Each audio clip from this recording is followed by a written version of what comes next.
आहे तुमचं माझ्या YouTube चॅनल मध्ये। आजचा दिवस तुम्हाला खूप छान सुख समाधानाचा आणि आनंदाचा जावो ही स्वामींच्या चरणी प्रार्थना करते आणि आज या नवीन व्हिडिओला सुरुवात करते। तर बघा मित्रमैत्रिणींनो, येत्या 6 जून वार शुक्रवारला आलेली आहे एकादशी आणि ही एकादशी जी आहे तर ती निर्जला एकादशी आलेली आहे। एकादशी प्रत्येक महिन्याच्या शुक्ल आणि कृष्ण पक्षामध्ये एकादशी तिथी जी आहे तर ती येत असते आणि प्रत्येक एकादशी ही भगवान श्री हरी विष्णू देवांना समर्पित असते। कारण भगवान श्री हरी विष्णू देव जे आहेत तर ते जगाचे पालन करतात, त्यांना समर्पित असते।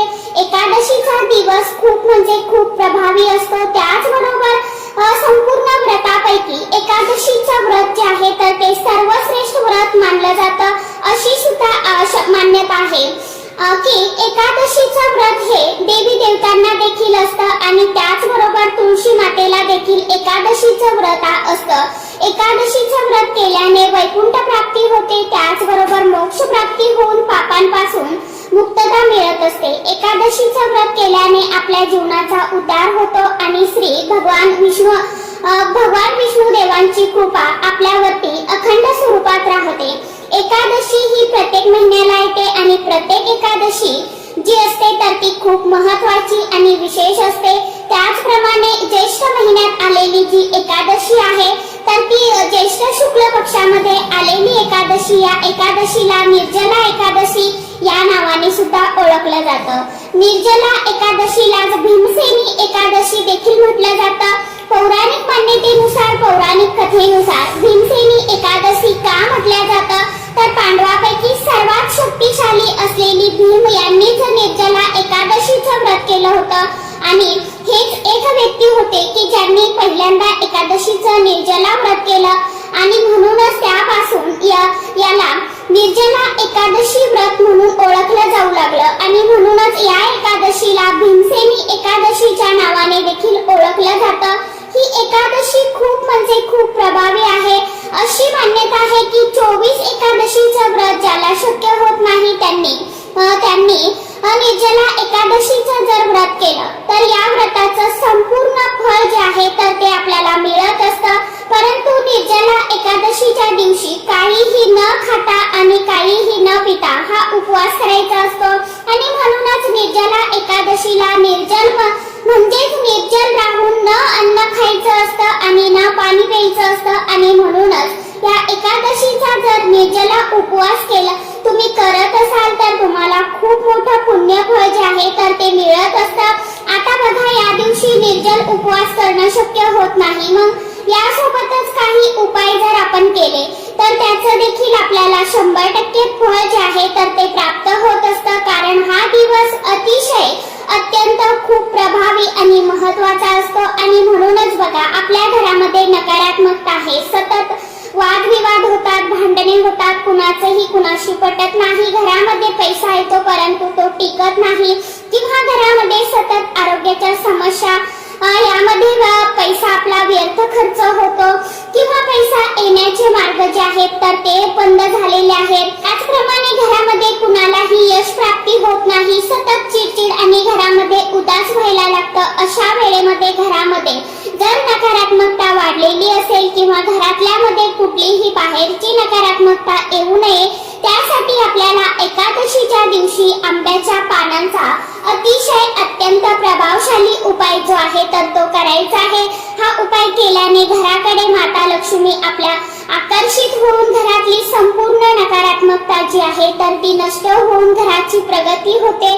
तर आंब्याच्या पानांचा उपाय आपल्याला कशा पद्धतीने करायचा आहे, कोणत्या वेळेमध्ये करायचा आहे आणि त्या दिवशी योगायोगाने भगवान श्री हरी विष्णू देवांची आपल्याला सेवा तर करायचीच आहे, परंतु योगायोगाने त्या दिवशी शुक्रवार आलेला आहे आणि शुक्रवार हा आपल्या कुलदेवीला समर्पित असतो, त्याचबरोबर देवी माता लक्ष्मीला समर्पित असतो। म्हणून या दिवशी आपल्याला अत्यंत महत्त्वाच्या सेवा देखील करायच्या आहे। सेवेबरोबरच हा उपाय आपल्याला आंब्याच्या पानांचा करायचा आहे। तर उपाय कशा पद्धतीने करायचा आहे याविषयीची संपूर्ण माहिती आजच्या या नवीन व्हिडिओमध्ये मी तुमच्या बरोबर शेअर करणार आहे, त्यामुळे तुम्ही हा व्हिडिओ स्किप न करता शेवटपर्यंत नक्की बघा। चॅनलवरती तुम्ही जर हा व्हिडिओ पहिल्यांदा बघत असाल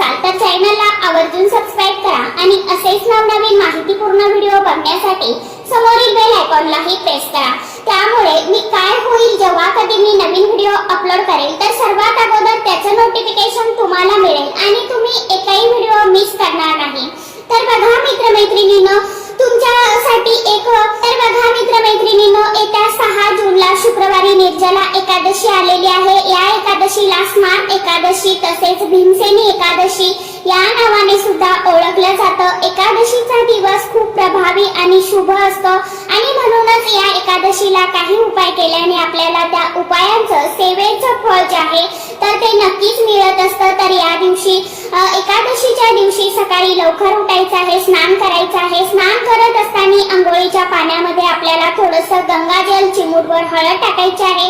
त्यानंतर या दिवशी तुम्हाला शक्य असेल तर पिवळ्या रंगाचं वस्त्र आवर्जून परिधान करायचं आहे आणि भगवान विष्णू देवांची सेवा करायची आहे। या दिवशी उगवत्या सूर्यांना म्हणजे सूर्यदेवांना अर्घ्य अर्पण करायचं आहे। त्यानंतर आपल्याला आपली नित्य रोजची जी काय देवपूजा आहे तर ती करून घ्यायची आहे। यासोबतच आपल्याला हा उपाय करायचा आहे। आता हा उपाय सकाळी तुम्हाला करायचा आहे। उपाय करण्याकरता आपल्याला 11 आंब्याची पानं घ्यायची आहे। तुमचा दरवाजा खूप मोठा असेल, चौकट मोठी असेल तर मग तुम्ही 21 पानं सुद्धा घेऊ शकता। 11 आंब्याची पानं घेत असताना ते कुठेही फाटलेलं, तुटलेलं, किडलेलं नसावं, देठासहित आपल्याला घ्यायचं आहे। हिरवंगार घ्यायचं आहे आणि 11 पानं जी आहे तर ती आपल्याला आंब्याची स्वच्छ धुवून पुसून घ्यायची आहे।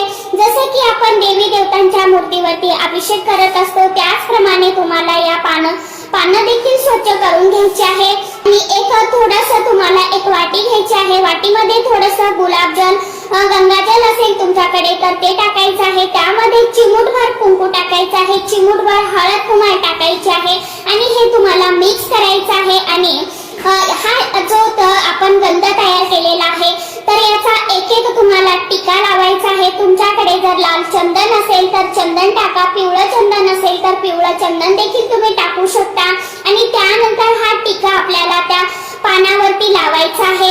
आता 11 आंब्याची पानं घेतलेली असेल तर मग तुम्हाला प्रत्येक पानावरती शक्य असेल तर श्रीराम लिहा किंवा स्वस्तिक काढा किंवा शुभ लाभ लिहा। हे शुभ चिन्ह जे आहे तर ती आपल्याला लिहायची आहे। ज्यांना शक्य होत नाही त्यांनी 5-5 पानं साईडला लावायची आहे आणि ज्यांना मधलं पान जे आहे तर त्या पानावरती तुम्हाला स्वस्तिक काढायचं आहे किंवा श्रीराम लिहायचं आहे। अशा पद्धतीने तुम्हाला नावं लिहायची आहे आणि हे तोरण जे आहे तर ते आपल्याला बनवायचं आहे।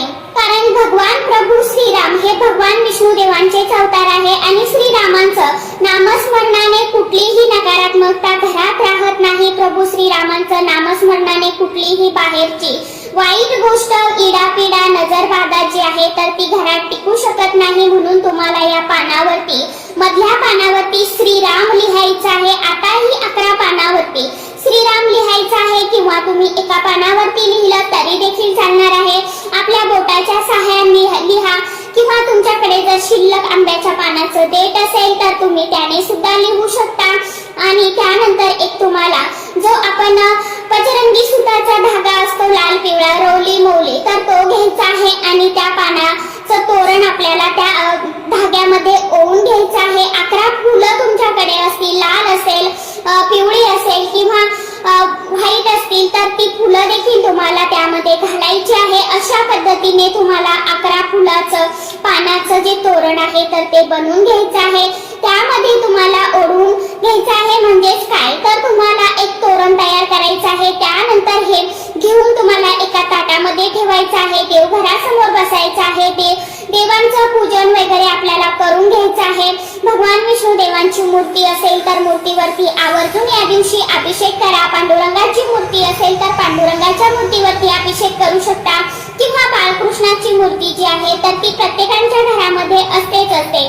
त्यानंतर तुम्हाला मूर्तीवरती अभिषेक करायचा आहे। आपल्याला अगदी छान सुशोभित पूजा करून घ्यायची आहे आणि त्यानंतर हे तोरण आपल्याला देवघरासमोर पाटावरती ताटामध्ये ठेवायचं आहे। ताटाला थोडंसं हळदी कुंकू लावायचं आहे, अक्षता अर्पण करायचं आहे त्या तोरणावरती आणि धूप दीप ओवाळून घ्यायचं आहे। त्यानंतर आपल्याला हे तोरण जे आहे तर ते असंच ठेवायचं आहे। त्यानंतर 108 वेळा ओम नमो भगवते वासुदेवाय नमः या मंत्राचा जप करायचा आहे। विष्णू सहस्रनामाचं पठण करायचं आहे, श्री सुक्ताचं पठण करायचं आहे आणि यानंतर माता लक्ष्मीला आणि भगवान विष्णू देवांना आपल्या देवी देवतांना नमस्कार करून त्यांना म्हणायचं आहे की भगवान श्री हरी विष्णू देव तुमची कृपा माझ्यावरती, माझ्या कुटुंबावरती, आमच्या घरावरती अखंड असू द्या आणि तुमच्या मनात जी कोणती कुठली इच्छा असेल, जी काही तुम्हाला नजर बाधा झालेली असेल तर ती तुम्हाला सांगायची आहे, व्यक्त करायची आहे आणि तुमच्या मनामध्ये जी काही इच्छा आहे तर ती तुम्हाला बोलून दाखवायची आहे. त्याचबरोबर तुमच्या आयुष्यात ज्या काही अडचणी आहेत, संकटे आहेत ते देखील तुम्हाला व्यक्त करायचे आहे. माझ्या घरामध्ये अखंड माता लक्ष्मी प्राप्ती व्हावी, धनप्राप्ती व्हावी, धनवृद्धी व्हावी, घराची वाढ व्हावी, घरामध्ये प्रत्येकाला प्रत्येक कामामध्ये यश मिळावं, त्याचबरोबर घराची प्रगती व्हावी असं तुम्हाला बोलायचं आहे आणि तुम्हाला प्रार्थना करायची आहे. त्यानंतर हे तोरण घेऊन तुम्हाला तुमचा मुख्य जो मेन दरवाजा आहे स्वच्छ पुसून घ्यायचा आहे. मुख्य दरवाजावरती तुम्हाला स्वस्तिक काढायचं आहे. स्वस्तिक कधीही रिकामं सोडायचं नाही, तर स्वस्तिक मध्ये 4 डॉट द्यायचे, साईडला 2-2 लाईन ओढायच्या.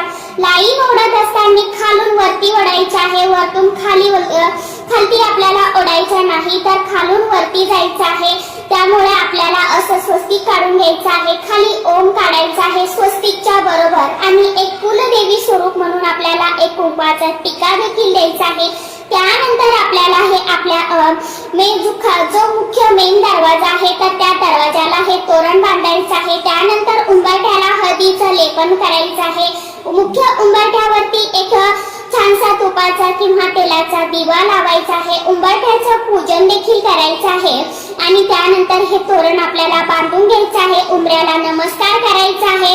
आंब्याचं कारण ज्या वेळेस आपण एकादशीला आंब्याचं तोरण लावतो त्यावेळेस आंब्याचं महत्व खूप जास्त आहे. धार्मिक दृष्ट्या आंब्याच्या पानांचं महत्व देखील खूप महत्व आहे. आंब्याच्या ज्या ठिकाणी आंब्याची पानं असतात त्या ठिकाणी सकारात्मक ऊर्जा जी आहे तर ती निर्माण होते, म्हणूनच तिथे असलेली नकारात्मकतेचा नाश होतो. आंब्याचं पान हे खूप पवित्र मानलं जातं. आंब्याच्या पानामध्ये सकारात्मक ऊर्जा निर्माण करण्याची क्षमता असते, म्हणून आंब्याच्या पानाचं तोरण लावल्याने दारिद्र्य देखील घरात टिकत नाही आणि माता लक्ष्मी जी आहे तर ती आपल्या घराकडे आकर्षित होते. तर बघा, अशा साध्या आणि सोप्या पद्धतीने तुम्हाला हा 11 आंब्याच्या पानांचा उपाय जो आहे तर तो निर्जला एकादशीच्या दिवशी तुम्हाला करायचा आहे. आता हे तोरण किती दिवस ठेवावं, तर जोपर्यंत हे पानं जी आहे तर ती हिरवीगार आहे, टवटवीत आहे तोपर्यंत ठेवा. शक्यतो 3 दिवस ठेवा, 5 दिवस ठेवा. ज्यावेळी ही पानं सुकून जातील त्यावेळेस तुम्हाला हे तोरण काढून सुकलेल्या पानामध्ये म्हणजेच काय तर निर्माल्यामध्ये काढून टाकायचं आहे. कारण सुकलेल्या पानामध्ये नकारात्मक ऊर्जा निर्माण होते, म्हणून तिथे सकारात्मक ऊर्जा राहत नाही. अशा वेळेस मग ते तोरण आपल्याला घराला लावणं देखील चांगलं नसतं. तर यावेळेस तुम्ही ते तोरण काढून एखादा आपण जिथे कुठे देवाचं साहित्य टाकतो तर त्या ठिकाणी तुम्हाला ते टाकून द्यायचं आहे, म्हणजेच निर्माल्यामध्ये टाकू शकता. फक्त इकडे तिकडे कुणाचेही पाय पडणार नाही याची देखील आपल्याला काळजी घ्यायची आहे. तर सांगितल्याप्रमाणे तुम्हाला जसं शक्य होईल तसं तुम्हाला बनवायचं आहे. ज्यांना नाही 11ही पानावरती श्रीराम लिहिणं शक्य झालं तर किमान एका पानावरती लिहा, बाकीच्या पानाला हळदी कुंकवाचा एक टिका द्या आणि छानसं आपल्या हळदीचं लेपन आपल्या उंबरठ्याला आवर्जून शुक्रवारच्या दिवशी करा. यामुळे काय होतं तर आपल्या घरातली निगेटिव्हिटी जी आहे तर ती दूर होते आणि माता लक्ष्मी आपल्या घराकडे आकर्षित होऊन आपल्या घरामध्ये स्थायी स्वरूपात अखंड निवास करत असते. माता लक्ष्मीचा आणि जिथे भगवान विष्णुदेवांची सेवा होते तिथे माता लक्ष्मी जी आहे तर ती स्वतःहून जात असते. तर सांगितल्याप्रमाणे आवर्जून शुक्रवारच्या दिवशी उपाय जास्तीत जास्त करण्याचा प्रयत्न करा. ज्यांना शक्य झालं त्यांनी सकाळी करा, ज्यांना नाही शक्य झालं त्यांनी संध्याकाळपर्यंत दिवस मावळेपर्यंत तुम्ही करू शकता. फक्त दिवस माळवण्याच्या अगोदर पानं तुम्हाला घरी आणून ठेवायची आहे आणि त्यानंतर तुम्ही तोरण बनवायचं आहे. तर चला, आजच्या व्हिडिओमध्ये इतकीच माहिती होती. कशी वाटली नक्की सांगा. व्हिडिओ आवडला तर चॅनलला आवर्जून लाईक, शेअर, सबस्क्राईब जरूर करा. परत भेटूया नवीन माहिती सोबत, नवीन व्हिडिओ सोबत. तोपर्यंत सर्व माझ्या YouTube परिवाराला श्री स्वामी समर्थ.